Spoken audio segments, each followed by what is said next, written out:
Welcome, everyone, to the Hardin Local Weekly Podcast. I'm Rachel Brantingham, and we're so glad you're here with us today. We've got a special show for you. Judge Executive Keith Taul is joining us shortly for a quick update on the Winter Storm Fern and what's happening across Hardin County. Then Jon has our local events. I'll share your weekly housing market update.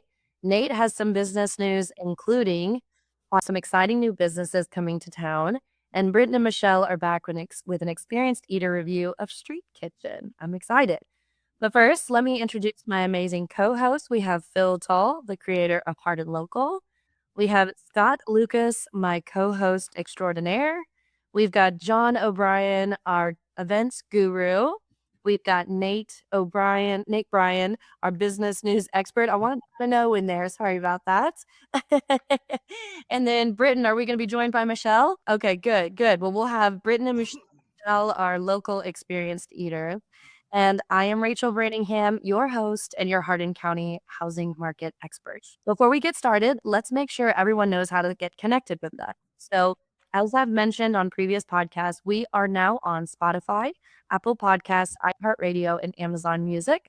If you enjoy listening or watching podcasts on those platforms, please follow us. And if you don't, but have a friend or family member who does, please invite them. And you can find all the links that we mentioned throughout the episodes at hardinlocal.com.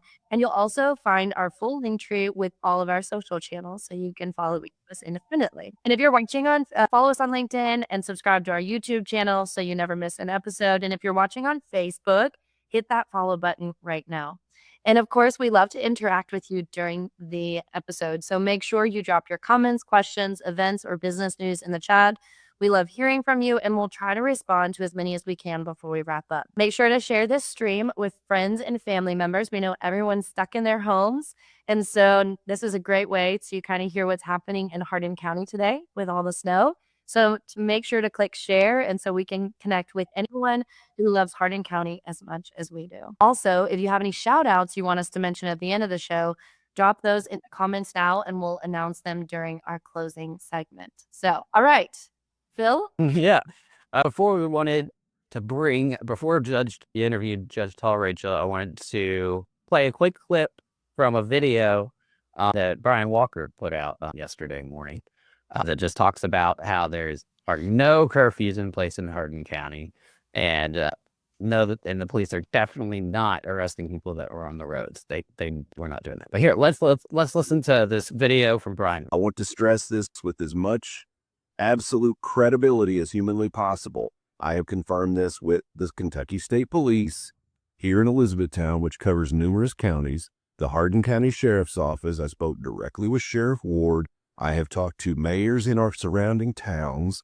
None of them have issued any sort of a curfew. None of them have issued any sort of a statement, nor started a policy where people driving would be arrested during this storm. I'm going to state that again. We are the only official Hardin County government page.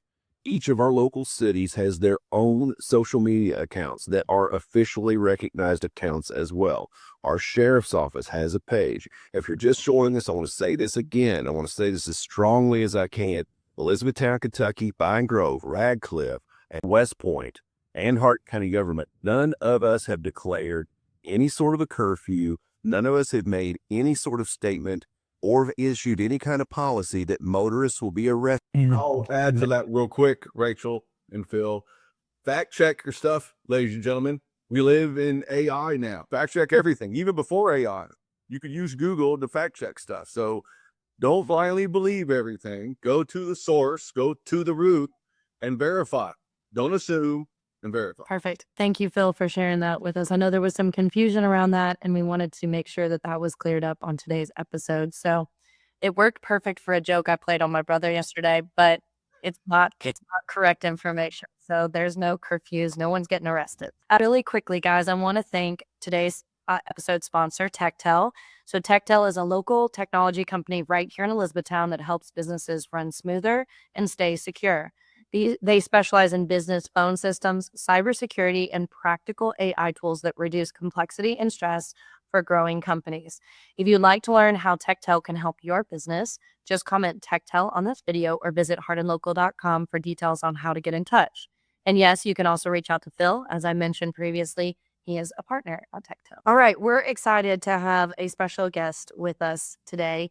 Judge Executive Keith Taul is here to give us an update on how Hardin County is handling Winter Storm Fern.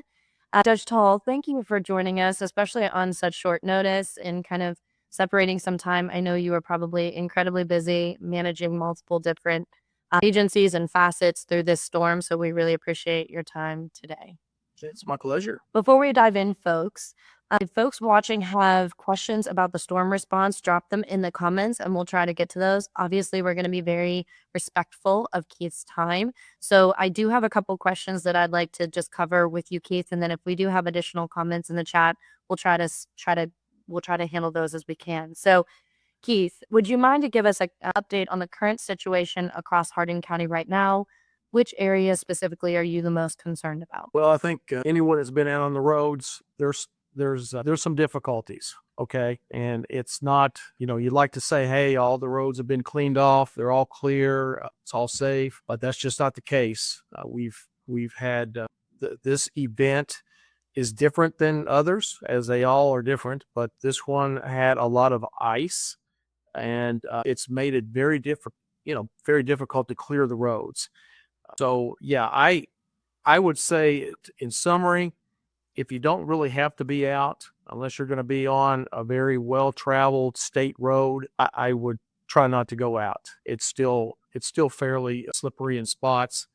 And, as far as a specific, area of the county, we're getting reports and questions from really all over the county. There was more snow as you went north, on up into Rineyville and Vine Grove, Radcliffe on north, a little more ice going south. So they each have their problems whenever we're trying to remove the material from the road. As you have more snow, of course, you've got more volume. You're just trying to get that off. And as you're going with more ice, then that presents a whole nother set of problems. So I can't really say that there's even any one specific area. As we move on through, I can get a little more detail if you'd like on kind of where we're at with our road crews. So walk us through what your teams have been doing since the storm hit. Who all is out there working right now? I can tell you that our road crews are out working right now.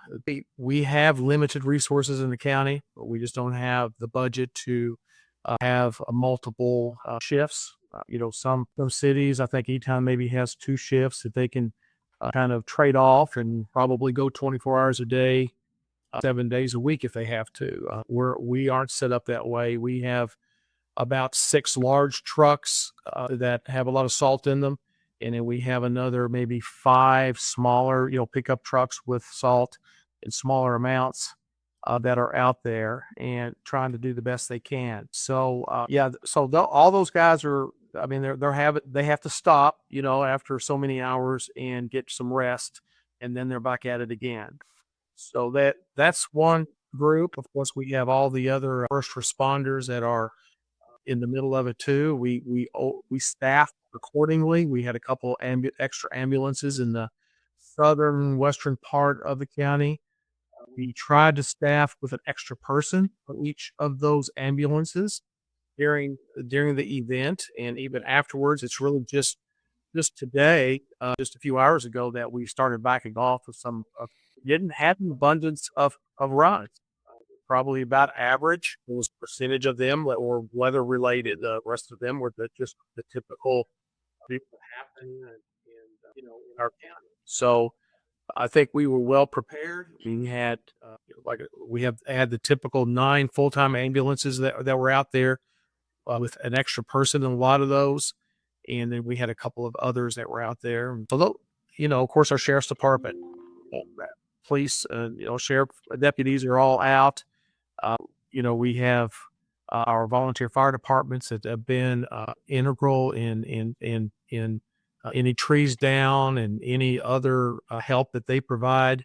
They're amazing people, and they're all part of this whole thing. So Joey Scott, he's our director of emergency management, and he has a deputy, Richard, that the two of them, all we have as far as emergency management, but they do a fantastic job, a lot of planning, they've spent most of their time like I said, Joey Scott, Richard DeWitt in the Emergency Operations Center, EOC, and with other individuals that have been coming in and try to help answer phones and try to steer people in the right direction, give them some good information. So I guess that kind of covers it. Yeah. Obviously echoing for probably the audience across social media, there have been a lot of comments that, of course, road conditions seem to be the biggest issue right now. So I guess my question is, it sounds like we're working with some limited resources, as this type of snowfall and ice are not typical for our area. So, preparing for something like this is very costly. So I know you're working with limited resources. Do you have a guess on the timeline? Oh, I can't hear you, Phil. No, I'll pick up. yeah. Do you have a Go tip for it. of when do you plan on maybe all roads being okay, or what Yeah. standard that you have? Right. Yeah. I mean, like I said, we've got all of our trucks are out and continuing to work on the roads. It's been especially difficult on this particular event with the ice. It seems that, I mean, you go out there and look at chunks whenever you're plowing through and you look at that's coming up off the road. I mean, there's some significant chunks of ice that are like an inch thick. And Like we're having some fun today, aren't we? I know there's been internet issues. My other job, with Techtel, we've had lots of customers with internet issues today. So Snowmageddon. Let me get everybody back. There we go. There we are. okay, so I'll continue. So one of the issues that we don't usually have is whenever we're scraping these roads, that scraper, it's kicking those out. I mean, it's just so much pressure and it hits a big chunk of ice. And they've had to make adjustments, bring them back in, adjust them, trying to do the best that they can. And it's really, really slowed things down for the county. Okay. Now, I can't really speak for the state or for the cities that are taking care of their own streets and roads, but I know it's been difficult for the county. And so the information I received this morning, we're about 80% of our county roads. We have about 570 miles, over 900 different roads. So it's a lot to cover. It's a big county. They're out there now. We're still trying to work on those. And even when they go down a road, I can tell you with pictures and just going out to see it myself, they're not completely removing everything on that road. The only way that can happen is multiple passes over hours, maybe days of multiple passes that you're able to even come close to that under these conditions. So that's how you're seeing some of the city roads where they're just going back over and over it, or some of the state roads.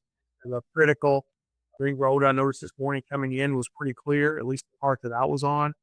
They were just over that multiple times. In the county, we just can't do it. We just don't have the resources to do that. So we try to remove volume. We try to do our best. There's still going to be material probably on most of the county roads that people are just going to have to take it very cautiously and take it easy as if they must get out and do business or go to work or whatever they need to do. It's just be very slow and very cautious. Okay. So, and that kind of answers that next question. Anything else outside of taking things slow and being cautious that people need to know right now? What should they be doing and not be doing? Yeah, it really is just a prioritization. I mean, it depends on every individual. Some people haven't been able to even get out of their driveway, or I've know some people that are at apartment complexes, and the people that are hired to maintain those, that's not the responsibility of the city or the county. We've got our own issues to deal with. They call us sometimes and say, why is this not cleared? Why is my apartment complex? It's like, you need to call your manager there and get whoever it is supposed to be there to clear it. They need to clear it. And some people are having trouble just getting out at all. And the difference between a 4-wheel drive, all-wheel drive vehicle, and a car with just the front wheel drive, that plays a part in it too. And so it's and whether I've got to be at work, if my work was called off, then it's probably better to try to stay home if you don't have to be out. But I know people that have to be out. So just, if you have to, just be very cautious, go very slow. I mean, coming into work here at the government building this morning, for me, I don't think I exceeded 30 miles an hour. It was just take it easy. And most of the time it's going to be okay. Now, another problem are hills, and there's some roads that have steep inclines, and, your best is if you have another route that you can go around those types of hills, I would take the other route, even if it's twice as far, because that ice creates some problems on inclines for sure. How do you feel we're looking on resources? Obviously salt, it sounds like equipment. We're running into some problems with the weight of this. I know there was a gentleman that came through and cleared my county road, and he was working on it way longer than typically we would see it take, right? Because he kept having to back up and try again because that ice was so strong underneath in some locations. So how are we looking on salt, equipment, personnel? How are you feeling we're doing as far as being able to handle this? I mean, we've been fully staffed. I mean, and the trucks, as far as I know, we haven't damaged any truck that I know of. We do have maintenance mechanics available in case that does happen, and they have had to maybe repair some things. But I think equipment wise, as far as what we have available to us, it's been okay. Salt, we've used a massive amount of salt in this one event alone. I think last count was maybe 700 tons, maybe something like that. And I know our road supervisor, Dwight Morgan, he ordered more salt. We're not out of it, but in case this thing extends on or we have some more events, then he saw pretty quick that we would run out at this rate. And so I think he ordered another 700 tons. Well, that's about $110, $120 a ton. So it starts to add up. I believe we're already, after he made that order, we're already 50% over our budget for the year for salt. So yeah, I mean, it's not cheap. I mean, but we've got to do it, and we're just doing the best we can with those resources. And I'm confident we'll have enough salt as we continue to order. And I think we even started getting some of that salt by our vendors already started to come in. So I think we're good. Okay. And of course, closures that people need to be aware of. I'm assuming, as I've seen across the community, tons and tons of closures, right? Any that we need to specifically be aware of as so far as like county buildings or specific roads that are going to be closed? Yeah, I mean, I was just looking over here. I was pretty sure there were only 2 closed roads that are county roads, and that's Miller Road and Upper Colesburg Road. Those are if you guys have ever traveled those are kind of dangerous even without snow and ice. So those are 2. Stovall Road still has a road closed signs, and that's due to work that's being done. It's not really associated so much with the, Fern. Okay. But those are only ones I'm aware of that people have to be careful about. I'm not sure about state roads or any of the city roads. If this thing extends into tomorrow or ends up getting worse, what's the plan? We just take it day by day. Once we understand. And Give me a second. Sorry, guys. The internet is playing with us a little bit. And we also have over 100 viewers on Facebook, which I think's suspicious. Are you there? Can you hear me? Oh, let me get him back over. Hear you. Okay. We really appreciate everybody tuning in. That's great. We definitely do. That's a good question. I almost have him back. There it is. Here we go. I disappeared. I don't know what happened. You're back. The question was what happens if this thing extends into tomorrow or ends up getting worse? I know that there's some concerns around an additional snowfall that might impact us further. Is there a plan in place? I'm assuming ordering of the additional salt is part of that plan. That was part of it. Just as far as material flow, we'll stay on top of maintaining our trucks and vehicles. We were very fortunate. Out of all of the ambulances that were out there, we only had one incident where an ambulance kind of slid off to the side of the road and couldn't. But we remedied that very quickly and got that ambulance back on the road. No damage. So all of those are available, and we're ready to go. We can call people in and staff back up again if we need to. Like I said, Joey Scott, he's monitoring the weather, everything. And if we would probably have another meeting like we did for this one with everybody involved at our EOC if we need to. So yeah, we're ready to respond, and hope we don't have another event here. We need to get this melted off first, if at all possible. But I think the temperatures were still low and very cold, so we do have some sunshine out today, even though it's clouding up now. But I'm hoping that has helped the roads a little bit today too. Yeah. Hey, Phil. So I Yes. know we've got some questions that have come in. Yeah, we have a few. I'm going to pick, we're not going to be able to get to all of them, but I think that this one's a good one from George. Plows can often struggle with ice removal. What are plans for that, aside from plows with ice? I guess that's just a difficult thing because salt doesn't even work at a certain temperature. Of it. No, I mean, my understanding, it can do it can help some all the way down to about 10 degrees. There are, I think, other types of materials out there that's a lot more expensive that can take it on down, to even lower temperatures. But there's several things that factor into it. If we have sunshine like we had this morning, that helps with the salt and will help melt some. But a lot of our county, not a lot, but there's a percentage of our county roads that have some canopy over them, so even whenever the sun is shining, it doesn't shine on those road surfaces. So those are all play into that. So really, we are doing everything that we can right now. To answer that question, they're still out there. They're still scraping the roads. They're still applying salt. And that's all we have. That's all we have available to us. Okay. And then I have a question. Chris Bowles just posted. You may not know the answer to this. This may be a road department question. Does the county use calcium chloride or sodium chloride? There's a 30-degree spread in effectiveness, which I don't know. The answer to that. Yeah, I've heard that. I think that our salt is salt, just salt. I don't think it has anything additional added to it, but we would have to find out for sure on that. But I'm not aware of it anyway. And here's a nice comment from Jose Torres, Hardin County. They doing a great job. I followed them on Facebook. They had 18 hours, so I'd call Judge Taul's office.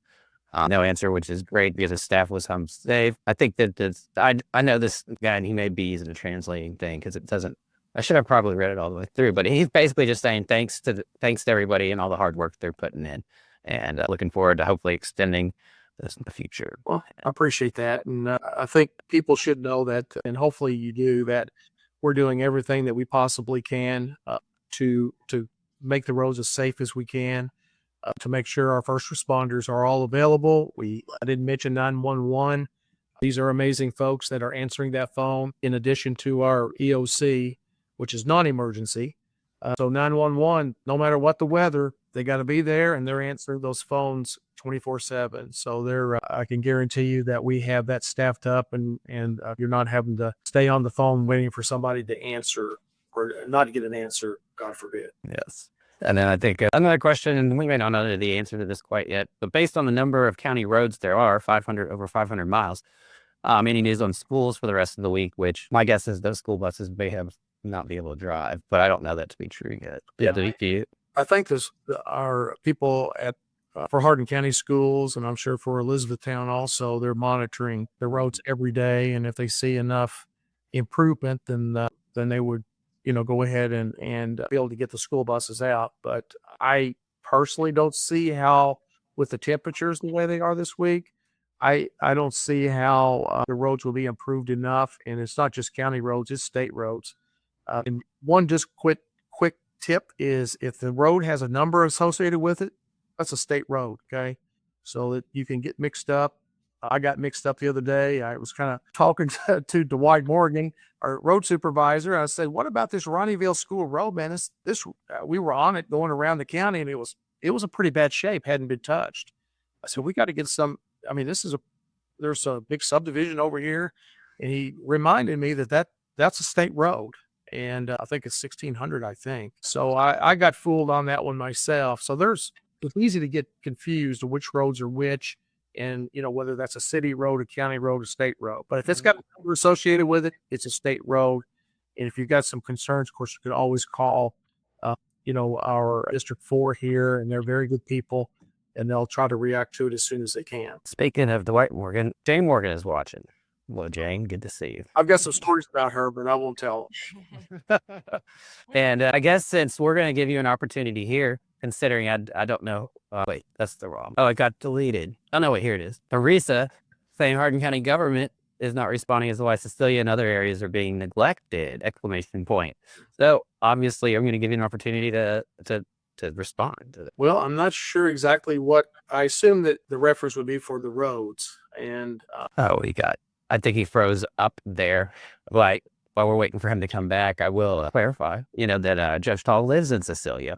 And a lot of those roads are state roads. So we'll try to get him back real quick. Let me answer that. So, And the internet's a bit spotty, so thank you all for your patience. yeah, everybody's at home. Said everybody's at home today on the internet, and it's just overloading the. There you go, John. We like that. But my main thing for bringing that one was just to give you, now you can respond quickly. And heck, I live in Cecilia, so I mean, I'd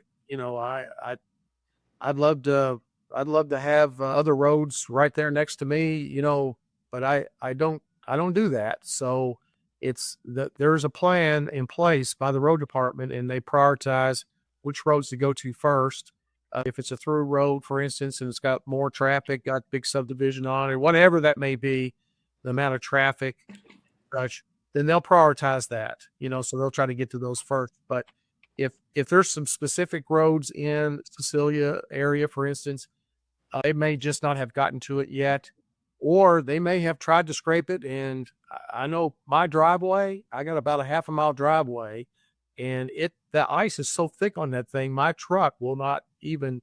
I'm riding on top of ice basically, and it's just a very, I don't know, Cecilia, I don't think it's totally different than other parts of the county, but some areas, depending on where you're at, it was easier to remove the material from the road than others. And so we'll just try to be patient. You're welcome to call in to the road department and give them the road that you're concerned about, and they'll try to get some resources out there if they possibly can. right. Thank you for this. I think those was all the questions. Okay. Well, awesome. Well, Judge Taul, thank you so much for taking the time to join us. We know you're incredibly busy right now, so we really appreciate the update. Stay safe out there, and thank you to all the crews. I've just been so encouraged to see our community once again come together. I've seen so many people out doing what they can in their own little neighborhoods to clear and help with elderly driveways. And I know I spoke to Big Josh, and his whole team's been out helping. Like, I love living in Hardin County because it's not, I feel like there's a lot of pressure on you guys, obviously, to get out and get these roads open back up. But I love to see everybody doing what they can to support each other during this time. So we really appreciate you joining us, though, today. Any final things you wanted to end with? No, I will, I guess, just kind of amplify what you're saying there a little bit on how people are working together, just being out in the county and seeing neighbors helping each other. You see farmers out with, a grater blade on the back of their tractor and doing not just their area, but helping their neighbors. We got some reports of some EMTs and an ambulance that went beyond the call of duty on a particular run. That was just impressive. We just have people calling their neighbors, calling some elderly people that maybe are, they can't get out, especially when it's this slick outside, and checking on them. I agree with you, Rachel. I mean, it is an impressive place to live. I love Hardin County. And those are just some of the reasons when we have an emergency like this, some big storm that creates all these difficulties, people help each other.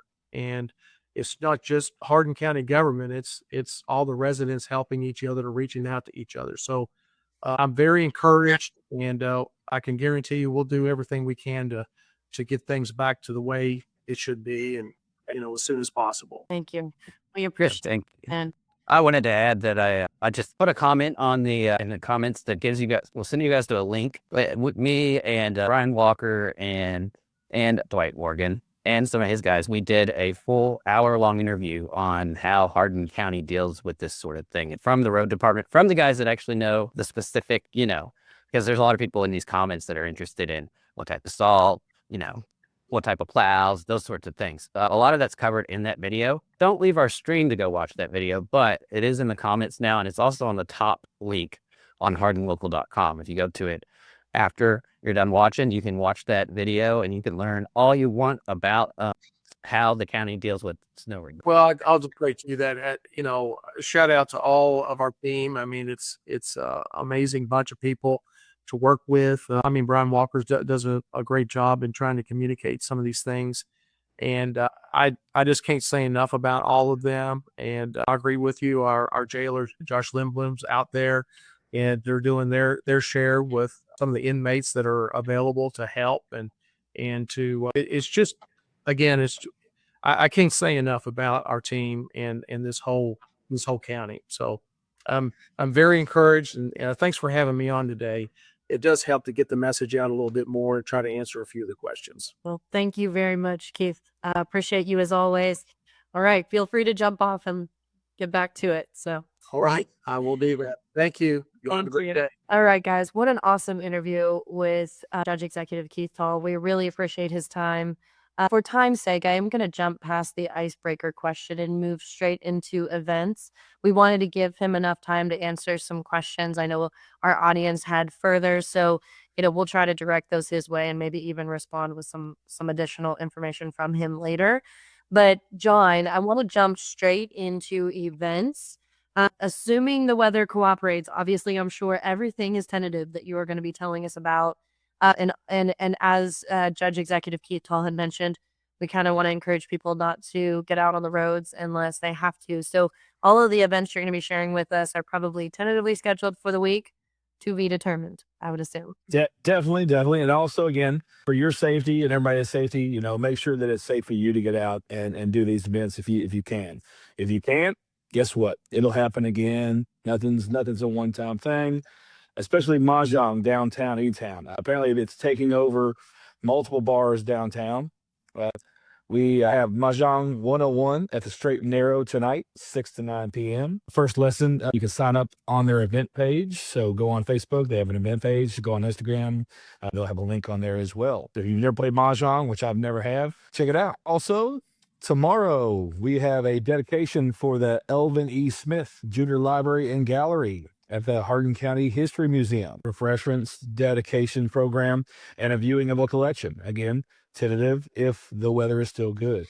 Boombox Bingo at Social Food Hall tomorrow night, 6:30 to 8:30. Teddy's over there. He'll take care of you. It's a fun little time. They play music. Mark off the song if it's on your card. If you win the bingo, you get a little gift card. The Hardin County Library Art Show that was talking about the book creations. That is this Thursday. It's the community art gallery vibe at the library, all inspired by books. So check it out. Don't Have a Clue trivia out at Cosmic Golf, 7 to 10 p.m. out at Cosmic Golf, Pine Valley Drive. There is a business meeting and workshop at the Hardin County LaRue Young Farmers at the Hardin County Co-op Extension Service office. So check that out if you're interested in any of those things, LaRue and Hardin County Young Farmers. Also, you got karaoke at BBT. So if you like singing, come on out on Thursday night. Friday, the CVES PTO Valley Winter Dance. K through 2, 6 to 7 p.m. Grades 3 through 5, 7:30 to 8:30 p.m. It's a $5 entrance, but there will be concessions available. Drop off at the rear entrance, the cafeteria doors, pick up in the front. John Langley will be playing live at Bourbon Barrel Tavern. It's an all request show. So if you like going to one of those shows and yelling out, "Free Bird," come on down to BBT. And you can yell "Free Bird" as many times as you want. I think it'd be funny to see him sing like "Free Bird" 20 times. I don't think there's a requirement on how many times he'll sing it. So it'd be interesting. What's your all's favorite song to hear like live? Living on a Prayer. Okay. Yeah, that's a good one. It's like my favorite. That is good. Any others? Friends in Low Places, Garth Brooks. Friends in Low Places. Oh, yeah. A bar is a good setting for that as well, always. Again, mine always goes back to Snake Farm. I know I've talked about this song multiple times. It's a great love song. It's close to my heart. Ray Wiley Hubbard, amazing. So I will be requesting Snake Farm if I were here on Friday, which I may be. There's a rumor. I've never seen it. I've heard that there's somebody that I know really well that her favorite karaoke song is Tainted Love. Tainted Love. That's a good one too. course, I throw that out there. There's the other end of the store, so I'd literally just do run to the bus. But we don't have to tell them to come back. I'm in one of those brain cramps, man, where I can hear the song in my head, but I'm not going to even try to sing it. I skipping the name of it, so sorry. It's got some fun happening on Saturday. Snow tubing Fort Knox adventure programs at Sadowski Center in Fort Knox. You can register to go tubing. That sounds like a real fun time. I always remember doing that on the golf course here in E-Town, on the par 3 golf course. We'd go out there. You'd have to sneak in because they didn't really allow you to do it, but you could go do that, and it was a fun time. The Mulberry players have rescheduled their auditions because that was a bad day to have it last week. So it's going to be on Saturday, 2 to 4, again at Studio 111. Video auditions are also accepted. Email list is on the post. So if you go on Facebook to the event post for that, you can email or video your audition and email it in. You can do a Valentine door hanger paint party at the Outrageous Adventures with Rita from 5:30 to 8:30, $35 to make a little door hanger that's nice and lovey-dovey. The Radcliffe Small Business Alliance 2026 Hall of Fame Gala, 6 p.m. at Phillips Grove. It's going to be a big event. Yeah. Big. Sports theme, wear your favorite team jersey. $75 if you sign up early, $100 if it's that day of kind of late entrance. So make sure you get your tickets soon. There's also going to be an adult prom at the Pritchard Community Center from 6 to 10 p.m., $50 per person. Formal attire is required. So make sure you're wearing your nice suit and tie, all the good stuff. And also stay warm. Don't be wearing shorts. Don't Tell Comedy is at Soldier Food Hall. 7:30. The show is 8 p.m. They have Is that like a stand-up thing? Is that what that is? Stand-up thing. Yeah, upstairs. They'll have it upstairs. I got a promo code, Bunny Abe.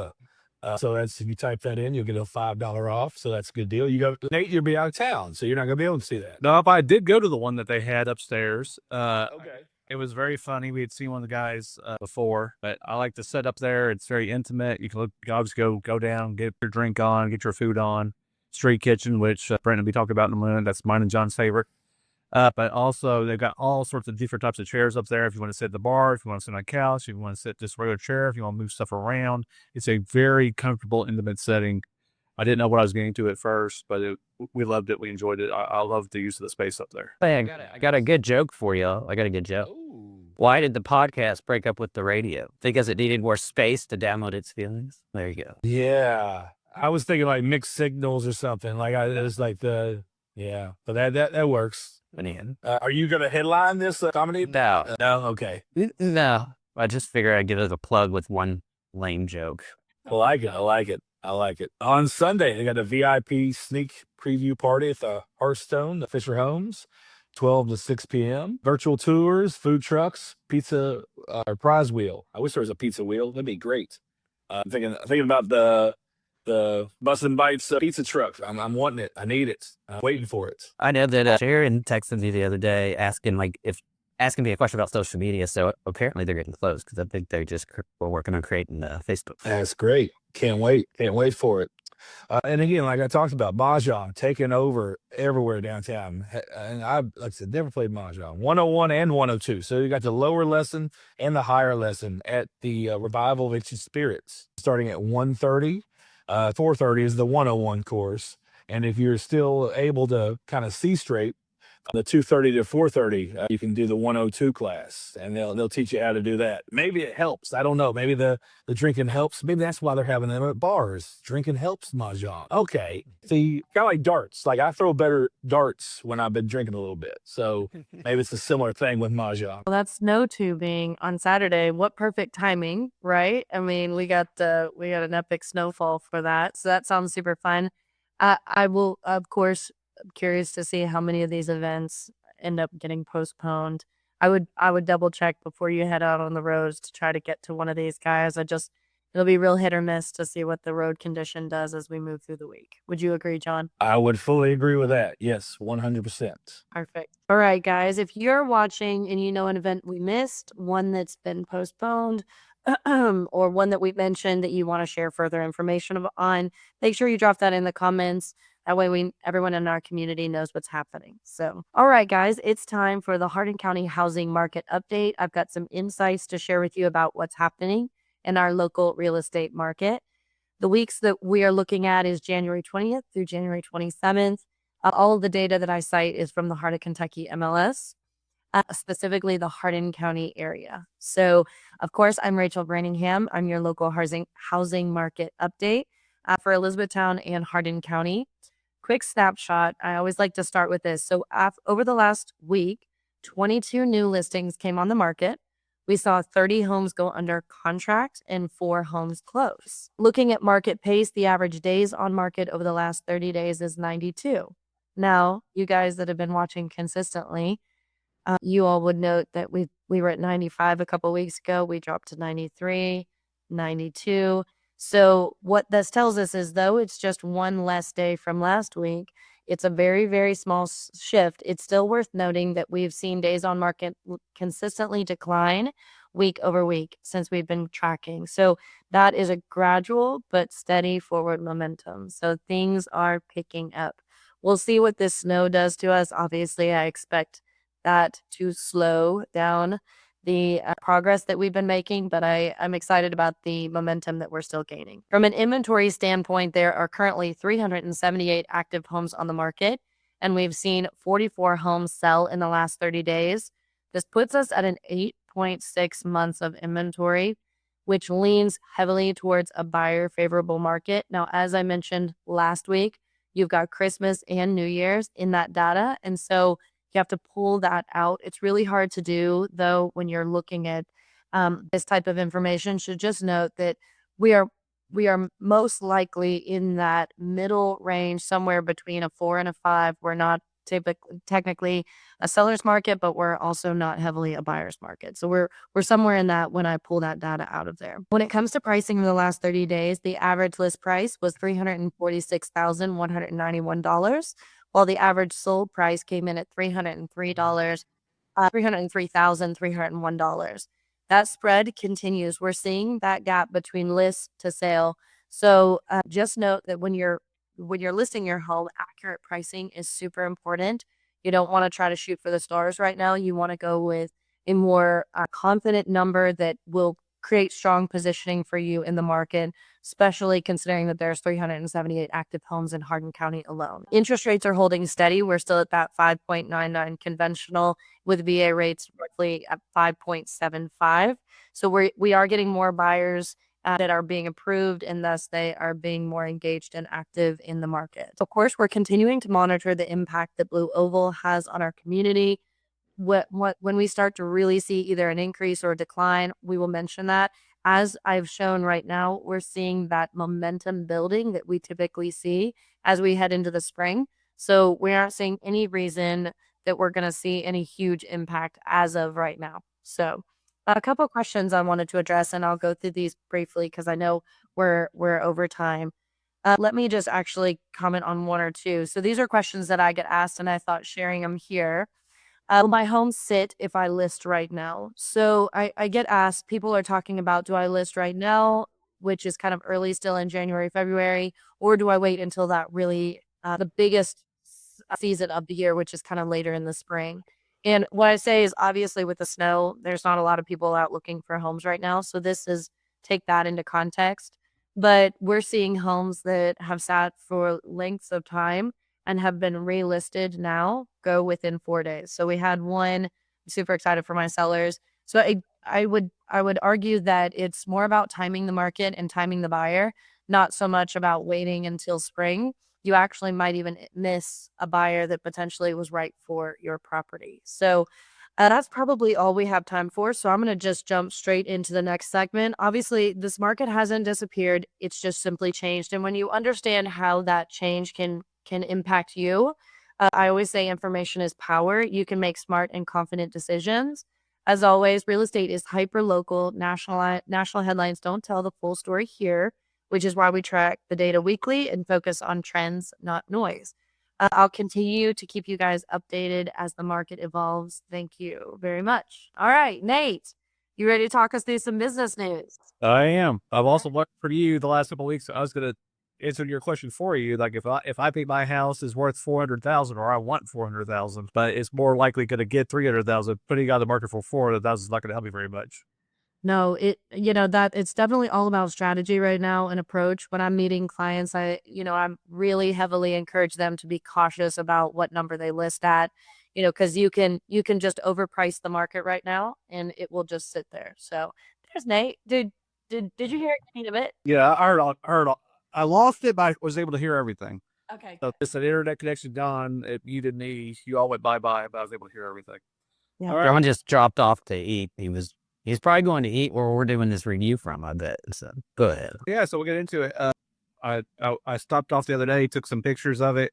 Cranky's Automotive is coming to Mulberry. Official address is 802 North Mulberry Street. I think it still says, the building still says, when I took a picture of it, it still says Barber Shop. You can actually see the old E-Town baseball water tower in the background, which is coming down, and the new water tower, the new white one that's going up. It's actually right across the street from Gaddy's Pizza, Mr. Gaddy's, however you want to call it. So it's that building right there that's kind of got the angle there. They list themselves a general automotive service and repair shop. Directly from them is honest, affordable service and dependable repair to keep your vehicle running safely and smoothly. Somebody did ask, yes, they will work on diesel engines. I do not have one, but I know there are very few places in Hardin County, that, especially in E-Town, that said they will work on them. They said specifically in the comment that they will. You can email them at crankiesautomotive@yahoo.com. You can follow them at Cranky's Automotive. It's got because I'm a car idiot, a gear, I guess, a wrench, I'm going to assume. I think it's a crank's got its name. Okay. Like I said, car idiot. So it's got a red hat with a C on it. So if you find them, that's their that's their Facebook page. It's Cranky's Automotive. If you go to my page, I shared it out. I believe Hardin Uncle shared it out as well. Just click on them and you can follow them. Next up, the sorting spoon. I've been sitting on this one for a little while. The Tuckers are Russell and Tiffany. Russell is Sunny Boy, if you don't know him. Tiffany is Sunny Girl. I've gotten to know them very well. They helped out me and Brenton with the dinners that we did. They played Santa and Mrs. Claus. If you didn't know them, made sure we got toys too. They were just great to deal with. They're big in the food truck community scene. They help a lot of people schedule out, and they're also going to be in charge of the big food truck thing in March over at the fairgrounds. Well, they are launching food truck number 3. It is called the Sorting Spoon. The Sorting Spoon. Tiffany is a huge Harry Potter fan, so I kind of like this idea. It says the spoon will decide which house will you be: the house of wit for quick minds and clever choices, the house of hearth for warm hearts and true comfort, the house of ambition, driven, focused, and bold. And they better have a cup of ambition coffee or else they're just completely missing out. And house of valor, brave hearts, steady strength. And because I'm a foodie too, I did that though. I called it a dia or dilla. So what's a dillas? They're like, Nate, quesadilla. Oh, that makes sense because I'm a food idiot. They said, one bite you'll know where you belong. They have a Phoenix burger and a buffalo chicken dia for the House of Valor. The House of Ambition will have sliders and a white heat dia. The House of Wit will have a crunch burger and a zesty chicken dia. And the House of Hearth will have espresso cocoa burger. I do like my chocolate. And a barbecue twist dia. I do like my barbecue. So I think I'm House of Hearth already. The signature drink will be Butterbrew Bliss. I've had the Butterbrew at Universal. I do love it. I am a cold one. I haven't had a hot one yet. But I also like the sides of golden hash browns. I love me some hash browns, magic dusted corn, slaw of secrets, and cheese sizzle. And then they also have a sweet finish with color changing spoons. I do not know when it's going to debut. I'm sure they're going to have it out there, but I love this. I know we're big fans of all food trucks. Best and Bites is a huge friend of the show. I've been to several other food trucks, Dooster's when they're out there.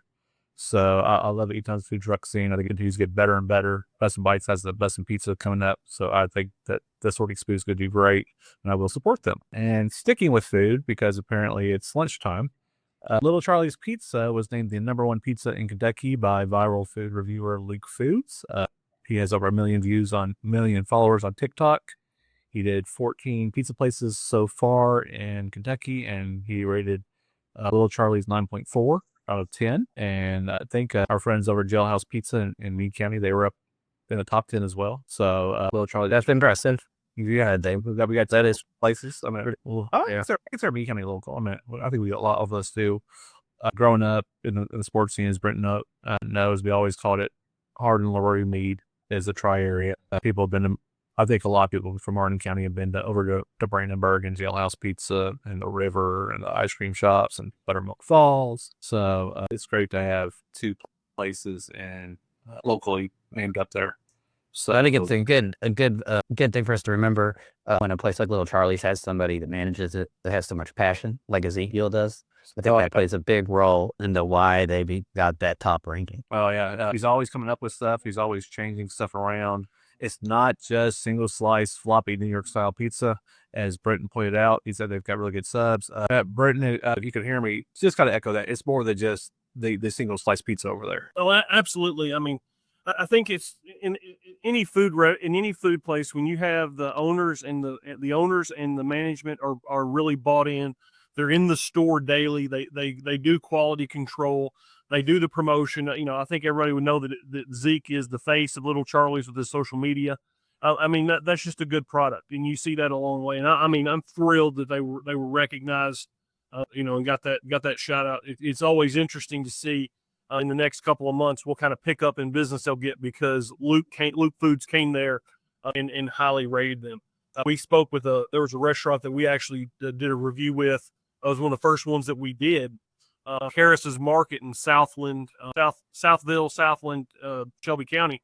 And they said that after Luke came and did a review of their burger, that their weekend business went through the roof. They got to where they went from, they were using 80 pounds of burger a week to where now they were using 80 pounds on just Saturday. And so, I mean, that's always exciting to see a small business, especially if they've struggled, or even in this economy, if they're doing well in this economy, to get that kind of push and publicity. Well, that's awesome, Nate. Thank you for the updates. What a big week. We've got a new automotive shop, new food truck, and a huge congratulations to Little Charlie's. It's always exciting to see local businesses thriving and new ones coming to our community. So, audience, if you have a business news to share, drop it in the comments or submit it at hardinlocal.com. All right, Britton and Michelle, you guys are back this week, and we are so excited. They've got a review of StrEAT Kitchen at Social Food Hall. So let's see what you guys thought about their smash burgers. Bill, you're going to bring up our video? I am definitely bringing up the video. I got stuck on a different tab for a second. Now I'm back. So just give me a second. Let me get it queued up here. And let's make sure we got the right people on screen, because that would be, that's always a better thing, you know? Maybe I'm getting there. There we go. Make you guys a little bit bigger. I'm trying today. It's a struggle. All right, here we go. Hey guys, Experienced Eater here.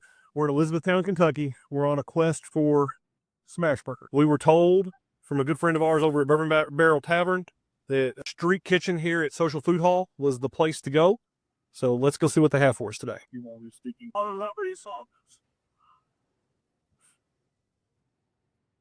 That looks good. It was really good. I mean, I was surprised. I did a build your own there, and Michelle did a all up in your business. All right, this is a jaw up in your business. Jalapeno business. Jalapeno business burger with some whipped cream cheese and cheddar. Yes. And So what I think is neat here is that they have a little cold bar up there that's got, I don't know, maybe 15 different types of ketchup and sauces. So I went and added some Chipotle spicy mayo. all right, that first bite's down. What do you think? That's pretty good. Of course, I'm all about the sauce, so I like the extra sauce on there. And then I got some good old cheesy tots. Can't beat that. And those are beef tallow fried? I think that adds a lot of flavor. It does, for sure. All right. Look at the crust on this burger. Oh, no, no. Also, exciting. I got a disclaimer out there. That burger is a lot bigger than it looks because of these. Like Normal size, Brit size. So that is a that's 2 patties, probably an 8-ounce worth of burger. It just looks really small because of the environment. retain. It's all relative. Yes. I know it's making me hungry just watching her in that. Oh, it looks so good. There. So wow, while we were up here today, we've had different people come up to us and let us know that they've been following us, and we're excited to see us out eating today. So that was fun too. What do you think of that burger? That's awesome. The onions are super sweet.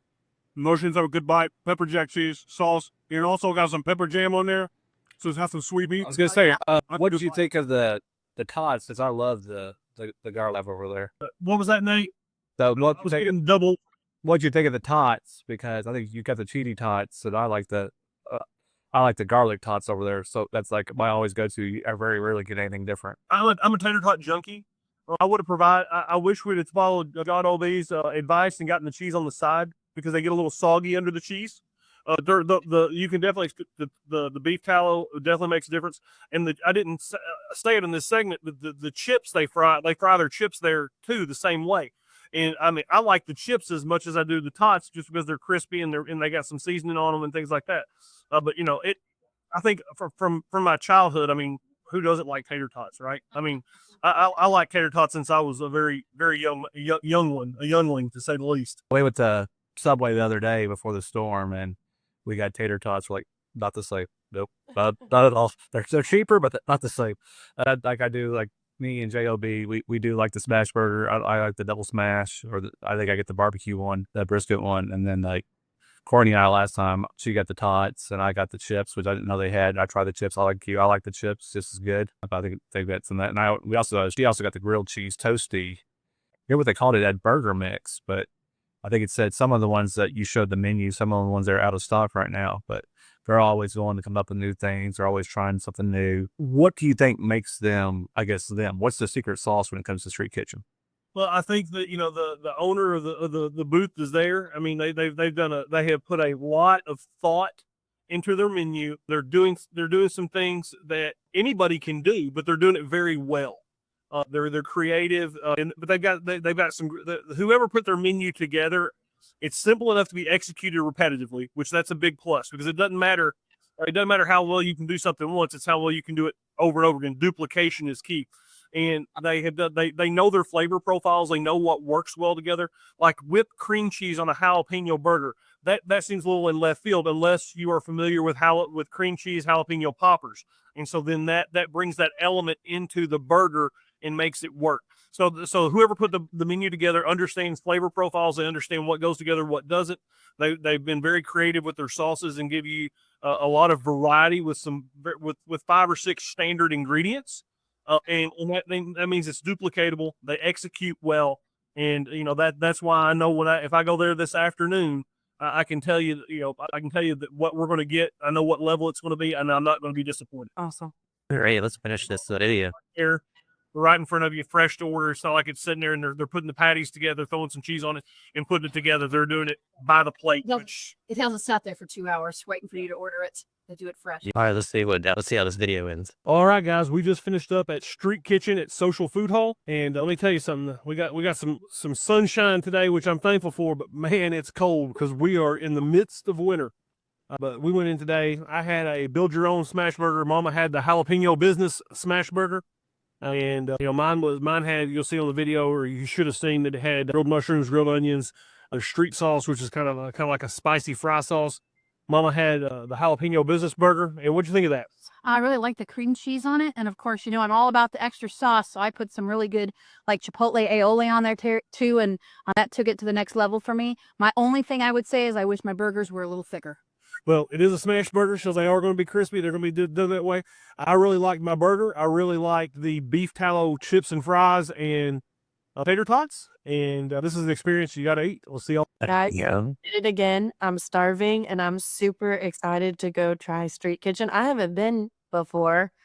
Audience, if you have gone to StrEAT Kitchen, drop your comments for us so that we can bring those up. But you guys always leave me hungry. It's a problem. But I'm super excited. So okay, so overall impression, you really like the beef tallow chips, the fries, and tater tots. Something we've all got to try. Absolutely. And I'm a burger. I mean, I like burgers, and I appreciate the fact I can go there and I can get a burger, but I have some. They have some variety. It's not going to be the same thing every time. Although there's nothing wrong with getting the same thing every time. That's why there's an institution down the road in Hodgenville that's been there for a long time. And they're going to be there for a long time as long as they keep going. And so, I think we're fortunate to have that kind of variety here in the area. But definitely go to the food hall, go to social, get you a burger at StrEAT Kitchen, get some drinks, at the bar, and go have some fun. Now we know why Jon. Yep. I think I predicted it, didn't I, Lilo? Oh, he says StrEAT Kitchen right now. I love Bill. Pull up Carrie's comment. Yes. I don't know when I'm ever gonna eat at home at this point because it's getting so lengthy due to you guys. So Yes. I'm gonna see if the camera will pick up something real quick. I just want to show y'all something. We really do have a lot of really good places locally. And we even talk about that when we're out and about other places. We really are spoiled here in Hardin County. We have some incredible food. We really So do. I don't know. There you go. There we go. That's my Google Maps. Those are all those green dots are places that we need to go or on the list or that maybe we have been to. And so I feel like I'm behind all the time because I like to cook too. So cooking at home is difficult when you have so many places that say, "Hey, come try us out and see." aw. And here's the other part. Here's the other side of it. That's really tough.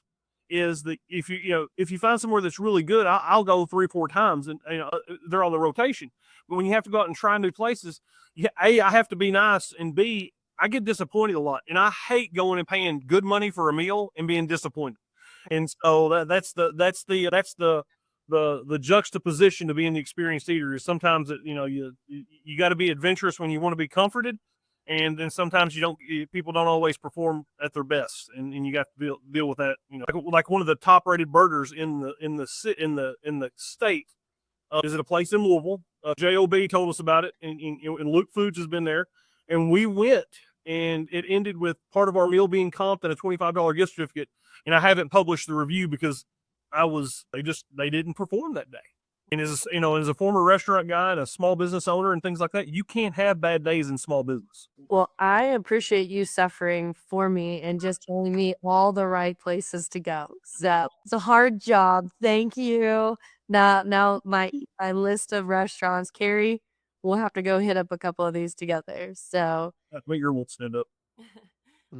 right, guys. Well, before we wrap up, I know we've run long. We really appreciated Keith Taul for joining us, Judge Executive. So before we wrap up, any comments that we missed? I know Phil's been doing a great job monitoring those and bringing them up on the screen.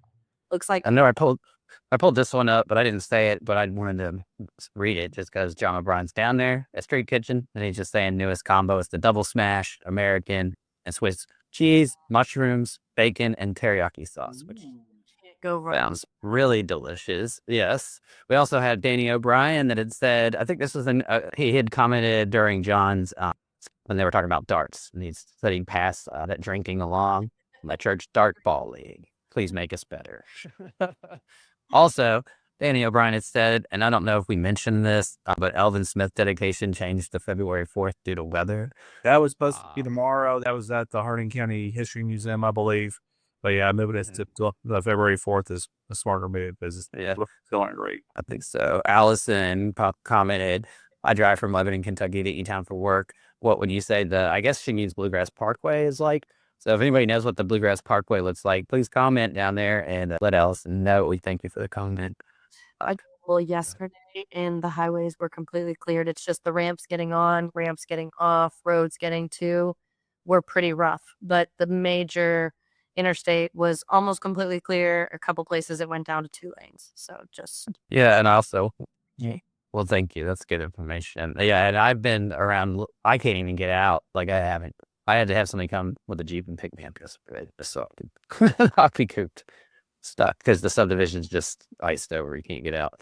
But I also want to remind everybody that I put a link on hardinlocal.com, the top link. It is a video interview that I did with the Hardin County Road Department last month. They talk all about their methodology behind snow removal. They've done this for a long while. They have a system in place. It's just cold and it's ice, and sometimes, there is no real easy solution. But if you want to learn more, go to hardinlocal.com. It's the top link. You can watch that video and you can learn exactly how Hardin County deals with the roads. And then we had, I think that's pretty much, there's other comments here, but guys, we've gone long and we thank you for those comments. Normally I can get through them all, but today we're just not going to have. any personal shout outs, guys, before we sign off? I did want to wish Leanne Perkins, who I know watches the show, happy birthday. I did see that it was her birthday today on Facebook. Awesome. So happy birthday. All right. Well, everyone, here's how you can stay connected with Hardin Local. Of course, go to hardinlocal.com for all our links and resources. Spotify, Apple Podcasts, Amazon Music, and our iHeartRadio. We're available there on all of those. And then follow us on LinkedIn, subscribe on YouTube, and follow us on Facebook. So, all right, Phil, Scott, John, Nate, Britton, and Michelle, thank you all for being here with me today. And a special thank you to Judge Executive Keith Taul for taking time to update on Winter Storm Fern. What a fun episode. And to everyone watching, thank you for being part of the Hardin local community. We're so grateful you spent time with us today. We'll see you next Tuesday, same time, same place. Until then, support local, stay connected, be safe, use caution, take care of one another, and enjoy all the amazing things happening right here in Hardin County. And one last thank you to TechTel for sponsoring today's episode. Details are always at hardinlocal.com. Have a wonderful week. Yes.